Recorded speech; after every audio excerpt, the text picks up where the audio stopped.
subject. I would have laughed at popular bunglers who confused the late mythological sagas with the classic sagas, or the prose with the verse Edda, or even more scandalously, Edda with saga.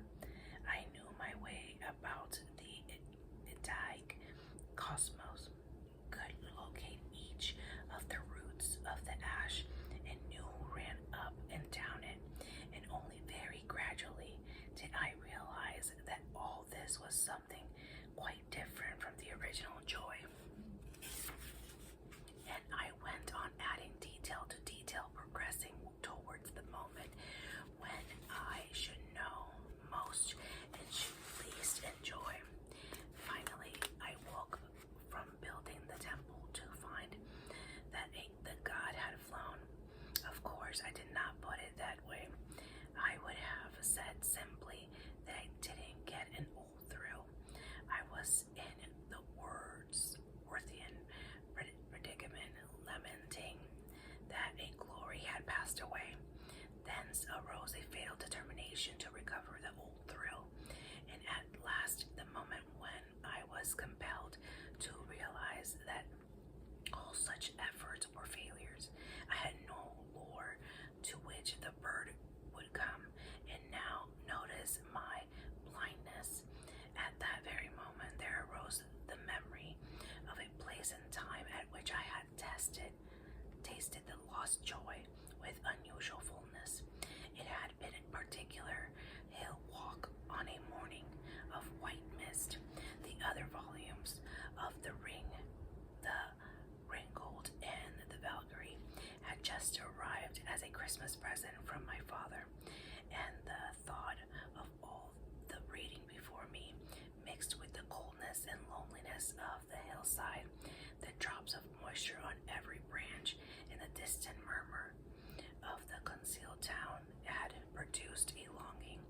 It was also fruition which had flowed over from the mind and seemed to involve the whole body. That walk, I now remembered, it seemed to me that I had tasted heaven then, if only such a moment could return.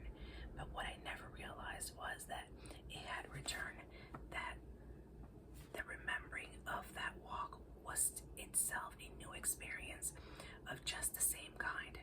True, it was desire, not possession, but then what I had felt on the walk had also been desire and only possession, in so far as that kind of desire, it itself desirable, is the fullest possession we can know on earth, or rather because that very nature of joy makes nonsense of our common distinction between having and wanting. There to have it is to want, and to want is to have. Thus the very moment when I longed to be so stabbed again was itself again such a stabbing.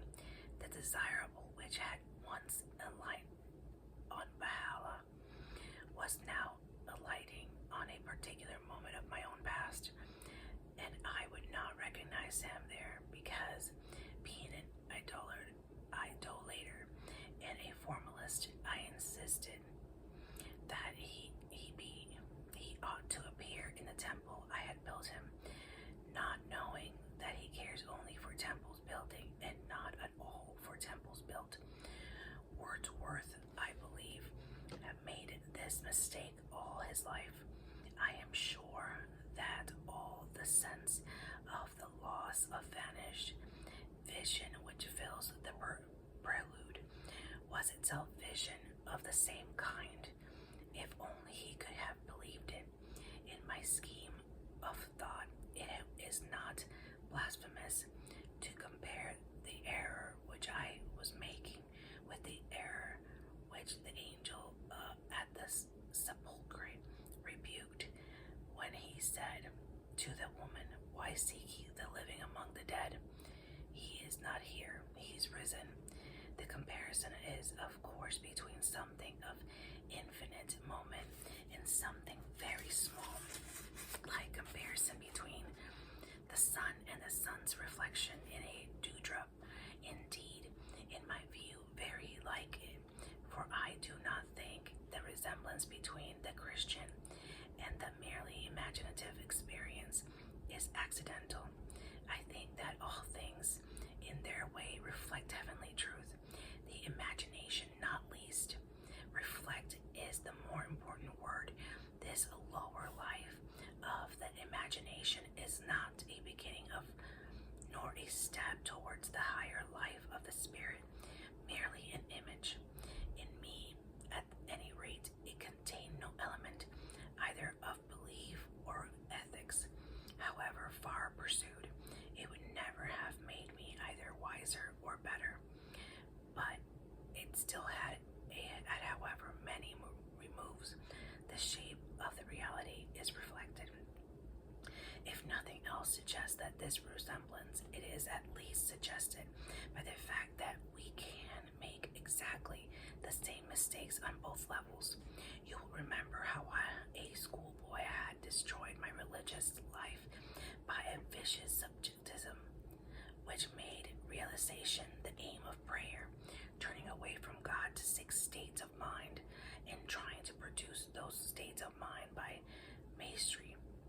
With unbelievable folly, I now proceeded to make exactly the same blunder in my imaginative life, or rather the same pair of blunders. The first was made at the very moment when I was formulated the complaint that the old thrill was becoming rare and rare, for by that complaint I smuggled in the assumption that what I wanted was a thrill, a state of mind, my own mind, and there lies a deadly error. Only when your whole attention is desired are fixed on something else, whether a distant mountain or the past or the gods of Asgard, does the thrill arise. It is a byproduct. Its very existence presupposes that you desire not it, but something other and outer. If by any perverse ascesis or the use of any drug it could be produced from within, it would at once be seen to be of no value, for take away the object and what after all would be left? A whirl of images, a fluttering sensation in the diaphragm, or a momentary abstraction. And who could want that? This, I say, is the first and deadly error which appears on every level of life and is equally deadly on all, turning religion into a self-caressing luxury and love into autoeroticism. And the second error is, having thus falsely made a state of mind your aim, to attempt to produce it from the fading of the northernness, I ought to have drawn the conclusion that the object and the desirable was further away, more external, less subjective than even such a comparatively public and external thing as a system of mythology had in fact only shone through the system. Instead, I can conclude that it was a mood or a state within myself which might turn up in any context. To get it again became my constant endeavor. While reading every poem, hearing every piece of music, going for every walk, I stood anxious and sentinel at my own mind to watch whether the blessed moment was beginning, and to endeavor to retain it if it did, because I was still young and the whole world of beauty was opening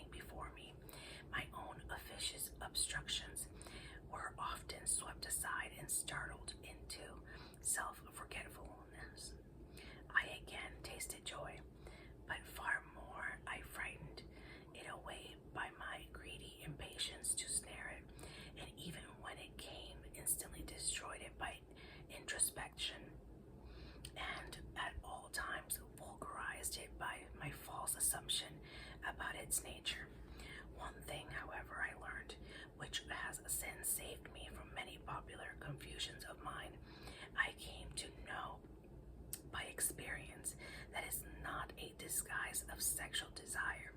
Those who think that if adolescents were all provided with suitable mistresses, we should soon hear no more of immoral longings, are certainly wrong. I learned this mistake to be a mistake by the simple, if discreditable, process of repeatedly making it. From the northern nest, one could not easily have slid into erotic fantasies without noticing the difference. But when the world of Morris became the frequent medium of joy, this transition became possible. It was quite easy to think that once desired those forests for the sake of their female inhabitants, the garden of Hesperus for the sake of his daughters, Hylas River for the river of nymphs. I repeatedly followed that path to the end, and at the end one found pleasure, which immediately resulted in discovery that pleasure, whether that pleasure or any other, was not what you had been looking for. No moral question was involved. I was at this time as nearly non-moral on the subject as a human creature can be. The frustration did not consist in finding a lower pleasure instead of a higher. It was the irrelevance of the conclusion that marred it. The hounds had changed scent. One had got the wrong quarry. You might as well offer mutton chop to a man who is dying of thirst as offer sexual pleasure to the desire I'm speaking of. I did not recoil from the erotic conclusion with chaste horror, exclaiming, not that. My feelings could rather have been expressed in the words. Quite, I see. But haven't we wandered from the real point? Joy is not a substitute for sex. Sex is very often a substitute for joy. I sometimes wonder whether all pleasure are not substitutes for joy. Such then was this state of my imaginative life. Over against it stood the life of my intellect. The two hemispheres of my mind were in the sharpest contrast. On the one side, a many-island sea of poetry and myth. On the other, glib and shallow rationalism. Nearly all that I have loved I believed to be imaginary. Nearly all that I believed to be real I thought grim and meaningless. The exception were certain people whom I loved and believed to be real, in nature herself, that is, nature as she appeared to the senses. I chewed endlessly on the problem. How can it be so beautiful and also so cruel, wasteful and futile? Hence, at this time, I could almost have said with Santayana, all is good is imaginary, all that is real is evil. In one sentence, nothing less like a flight from reality could be conceived. I was so far from wishful thinking that I had hardly thought anything true endless. It contradicted my wishes, hardly, but not quite, for there was one way in which the world, as Kirk rationalism taught me to see it, gratified my wishes. I might be grim and deadly, but at least it was free from the Christian God. Some people, not all, will find it hard to understand why this seemed to me such an overwhelming advantage, but you must take it into account both my history and my temperament. The period of faith which I had lived through at Oldie's had contained a good deal of fear, and by now, looking back on that fear, and egged on by Shaw and Voltaire and Lucretius with his Tantum Religio, I greatly exaggerated the element in my memory and forgot the many other elements which had been combined with it.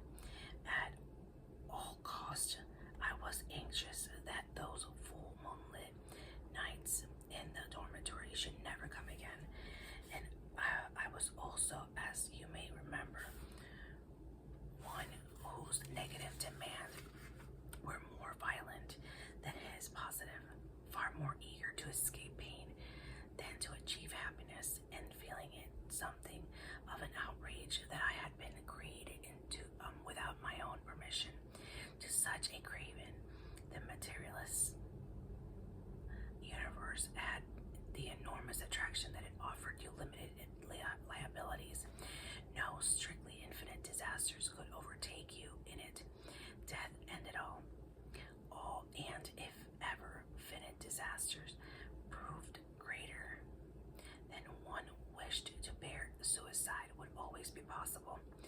The horror of the Christian universe was that it had no door marked exit. It was also perhaps not important that the external of Christianity made no appeal to my sense of beauty. Oriental imaginary and style largely repelled me, and for the rest, Christianity was mainly associated with me with ugly architecture, ugly music, and had poetry. Wyvern, Priory, and Milton's verse were almost the only points at which Christianity and beauty had overlapped in my experience. But of course, what mattered most of all was my deep-seated hatred of authority, my monstrous individualism, my lawlessness. No word in my vocabulary expressed deeper hatred than the word interference. But Christianity placed at the center what then seemed to me a transcendental interfere. It is picture where true, then no sort of treaty with reality could ever be possible. There was no region, even in the innermost depth of one's soul, nay, there least of all, which one could surround with a parted wire fence and guard it with a noise, no admittance, and that was what I wanted, some area, however small,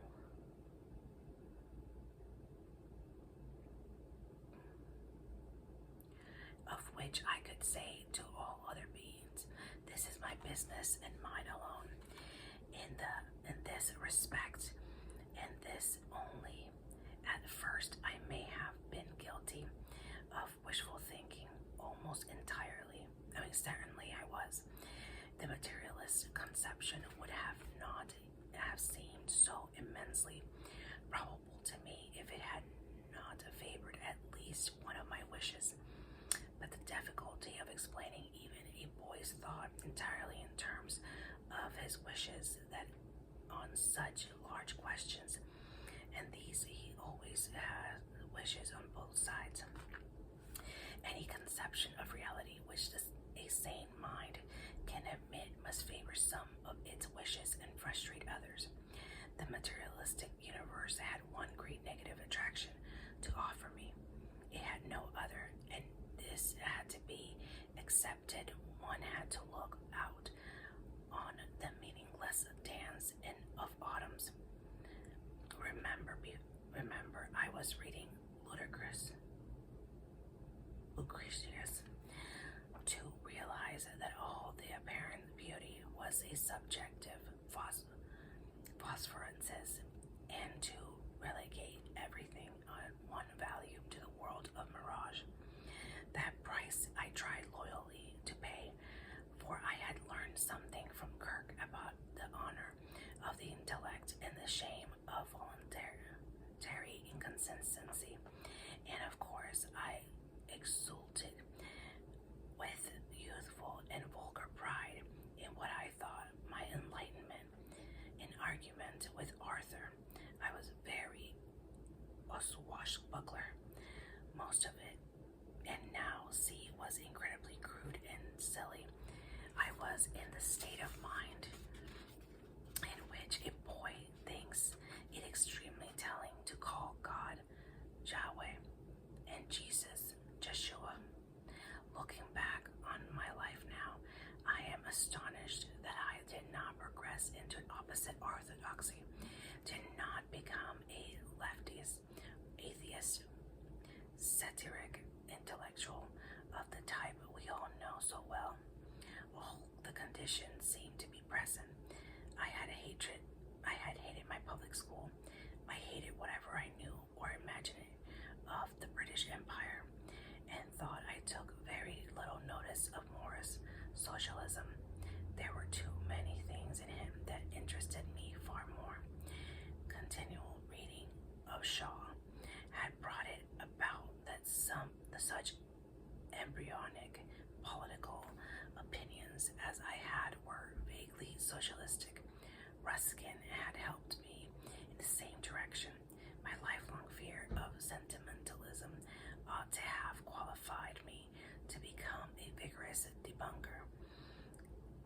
is true that I hated the collective as such, as much as any man can hate anything, but I certainly did not then realize the relations of socialism.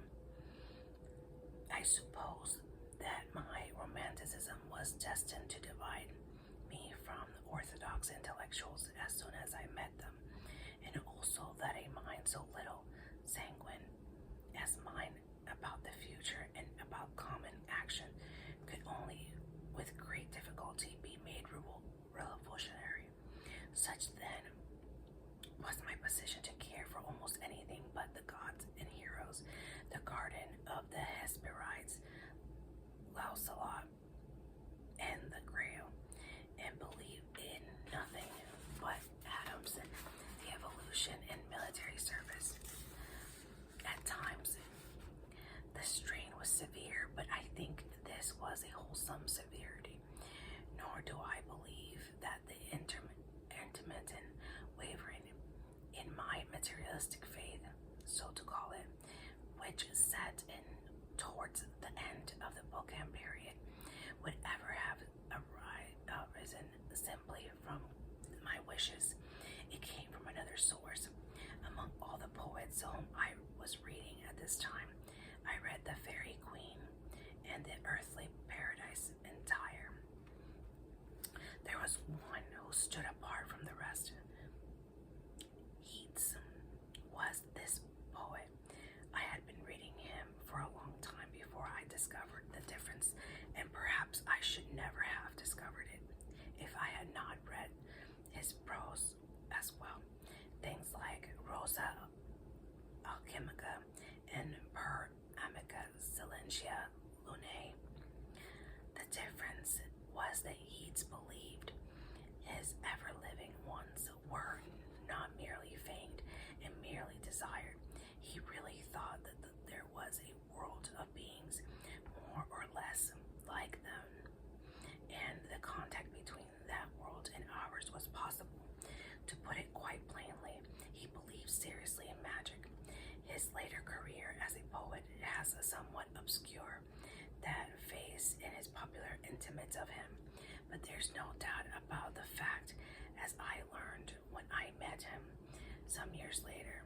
Here, it was pretty kettle of fish.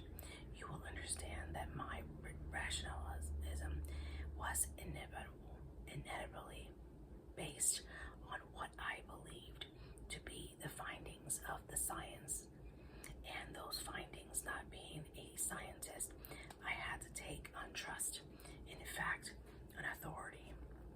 Well, here was an opposite authority. It had been a Christian. I should have discounted his testimony, for I thought I had the Christians placed and disposed of forever. But I now learned that there were people not traditionally orthodox who nevertheless rejected the whole materialistic philosophy out of hand. And I was still very ingenious. I had no conception of the most of nonsense writing imprinted in the world. I regarded Yeats as a learned, responsible writer. What he said must be worthy of consideration. And after years, Yeats I plugged into Maeterlinck quite innocently and naturally, since everyone was reading him at that time, and since I made a point of including a fair amount of French in my diet. In Maeterlinck, I came up against spiritualism, theosophy, and pantheism.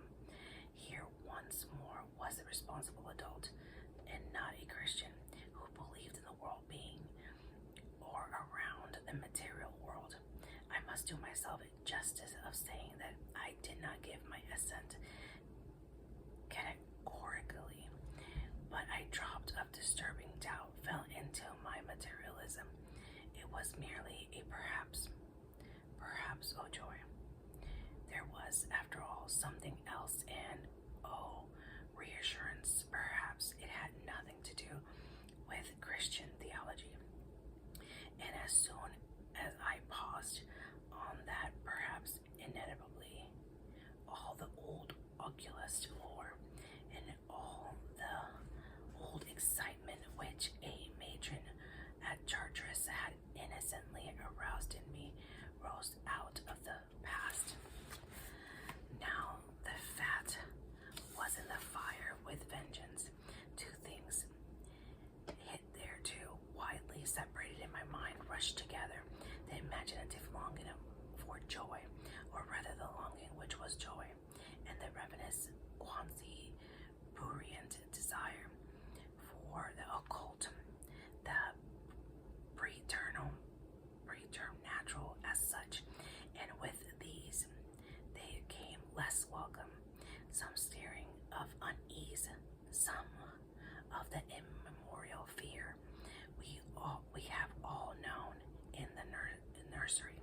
for me that the means should be magic, the most exquisitely unorthodox thing in the world, unorthodox both by Christian and by rationalist standards, of course, appealed to the rebel in me. I was already acquainted with the more depraved side of romanticism, had read Anatolia and Wilde and pored upon Beardsley, not here to attract, but making no moral judgment. Now I thought I began to see the point of it. In a word you have already had in this story, the world and the flesh now became the devil. If there had been in the neighborhood some elder person who dabbed in dirt of the magical kind, such have a good nose for potential disciples, I might now be a Satanist or a maniac. In actual fact, I was wonderfully protected, and this spiritual debauch had in it, and one rather good result. I was protected first by ignorance and incapacity, whether magic were possible or not. I, at any rate, had no teacher to start me on that path. I was protected also by the cowardice, the reawakened terrors of childhood mine might add a spice to my greed and curiosity. As long as it was daylight, alone and in the darkness, I used my best endeavors to become a strict materialistic again. Not always with success. A perhaps is quite enough for the nerves to work upon. But the best protection was the known nature of joy, the ravenous desire to break the bounds and tear the curtain, to be in the secret revealed itself more and more clearly the longer I indulged it, to be quite different from the longing that is the joy. Its coarse strength betrayed it. Slowly, with a many relapses, I came to see that the magical conclusion was just as irrelevant to joy as the erotic conclusion had been. Once again, one had changed since. If circles and pentangles and the tetragrammaton had been tried and had in fact raised or seemed to raise a spirit that might have been, if man's nerves could stand it, extremely interesting, but the real desirable would have invaded one. The real desire would have been left saying, what is it? What is this to me? What I like about experience is that it is such an honest thing. You may take any number of wrong turnings, but keep your eyes open, and you will not be allowed to go very far before the warning signs appear. You may have deceived yourself, but experience is not trying to deceive you. The universe rings true wherever you fairly test it. The other results of my glance into the dark room were as follows. First, I now had both a fresh motive for wishing materialism to be true and decreased confidence that it was. The fresh motive came as you have divided from those fears I had so wantonly stirred up from their sleep, placed in the memories of childhood, behaving like a true Lewis who will not leave well alone. Every man who is afraid of spooks will have a reason for wishing to be materialistic that creed promises to include the boogies. As for my shaken confidence, it remained in form of a perhaps stripped its directly and grossly magical effect, a pleasing possibility that the universe might combine the snugness of materialism here and now with, I didn't know what, somewhere or something beyond the imaginable lodge for solitary thinkings. This was very bad. I was beginning to try to have it both ways, to get the comforts both of materialistics and of spiritual philosophy without the rigors of either. second result was better. I had learned a wholesome antipathy to everything occult and magical, which was to stand me in good stead when in Oxford I came to meet magicians, spiritualists, and the like. Not that the ravenous lust was never to tempt me again, but that I now knew it for temptation. And above all, I now knew that joy did not point in that direction. You might sum up the gains of this whole period by saying that henceforward the flesh of the devil, though they could still tempt, could no longer offer me the supreme bride. I had learned that it was not in their gifts, and the world had never even pretended to have it. And then on top of this, in superabundance of mercy, came that event which I had already more than once attempted to describe it in other books. I was in the habit of walking over at Leatherhead about once a week, and sometimes taking the train back. In summer, I did so chiefly because the Leatherhead boasted a tiny swimming bath, better than nothing to me who had learned to swim almost before I can remember, and who till middle age and rheumatism crept upon me, was passionately fond of being in water. But I went in winter to look for books and to get my hair cut. The evening that I now speak of was in October. I and one porter had the long timbered platform of Leatherhead Station to ourselves. It was getting just dark enough for the smoke of an engine to glow red on the underside with the reflection of the furnace.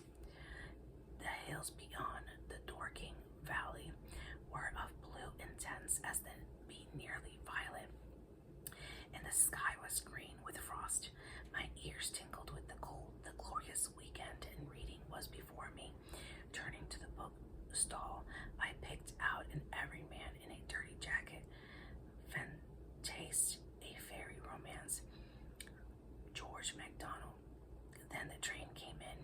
I can still remember the voice of the porter calling out the village names, Saxon and sweet as a nut, Bockham, Effingham. Horselaced train. That evening I began to read my new book, The Woodland Journeyings. In that story, the ghostly enemies, the ladies, both good and evil, were close enough to my habitual imaginary to lure me on without the perception of a change. It is as if I were carried sleeping across the frontier, or as if I had died in the old country and could never remember how I came alive in the new. For in one sense, the new country was exactly like the old. I met there all that I had already charmed me in Mallory, Spencer, Morris, and Yeats, but in other sense, all was changed. I did not yet know, and I was long in learning the name of the new quality, the bright shadow that rested on the travels of Anudos. I do now. It was holiness. For the first time, the song of the siren sounded like the voice of my mother or my nurse. Here were old wives' tales.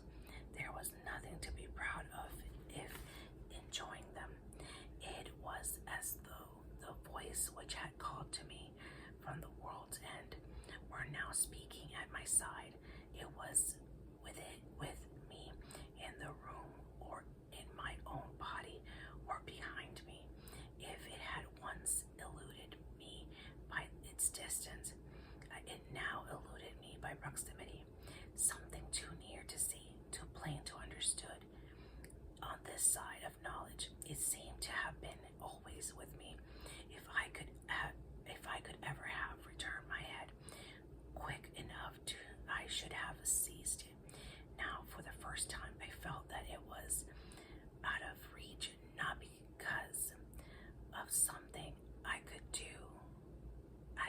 not do, but because of something I could not stop doing.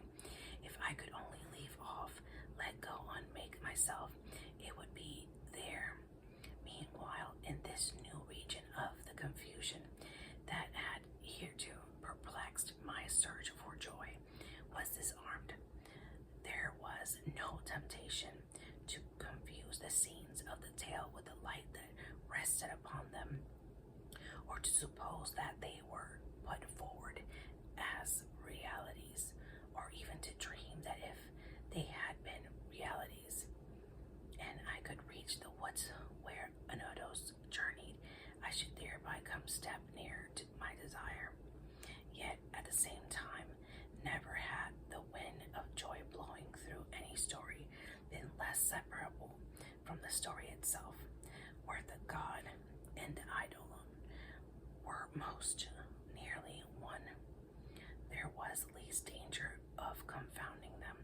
Thus, when the great moments came, I did not break away from the woods and cottages that I read of to seek some holiness light shining